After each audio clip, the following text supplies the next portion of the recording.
Now we have to explain graphically the derived equation for zero order reactions by using equation of straight line. So as we know, we have derived this equation, that is actually x is equal to kt. It may be taken as equation of straight line where b is missing, means intercept is missing, so we can conclude that the value of intercept is 0. So if b value is 0, it means the line is passing from the origin where the value is 0. And in this equation, x is representing a y coordinate and k is our slope and t is the time. So in graph, at x-axis we are taking the value of time, it may be in minutes or seconds or any time unit, and at y-axis we are using the concentration of product, which is x, and the units are moles per liter.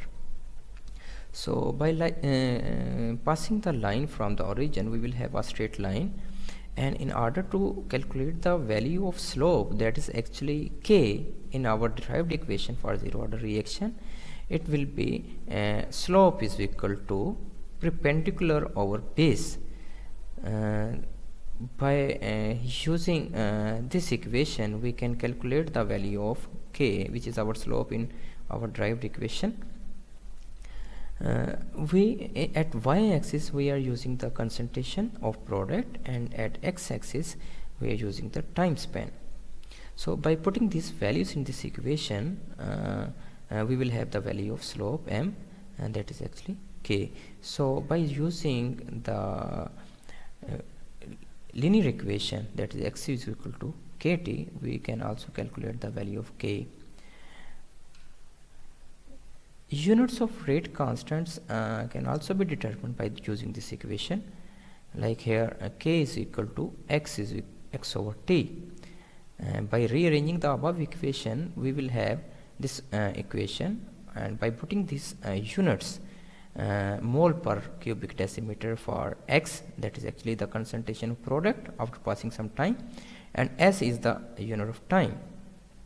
So by weighing the units of rate constant k, we can also predict the rate of that specific reaction. Like in case of this unit, it's representing zero order rate kinetics. Another informative mode that is representing the half-life period. What is half-life period or half-life of a reaction? It is the time which is required to convert the half concentration of the reactants into product, or it is the time which is used to convert half of the products from their reactants, that is represented by t 1/2 or t 0.5. So any notation can be used to represent the half-life of that reaction. Here in our reaction, which is a zero order reaction, the half-life period of reactant, where the concentration of reactant is A, it will be half A. After passing the half time of our reaction, the concentration of reactant will be 1/2 A, and definitely for products concentration, again it will be 1/2 A. Means after passing the half time of the reaction, we will have half concentration of product, which is x, and half concentration of reactants, which is our reactant A, represented by A. By applying this condition to equation 1, we will have half moles of A, that is the concentration of product after passing half time, and k into t half. T half is also representing the half time period. By rearranging this equation, we will have life period of zero order reaction will be equal to A over 2k.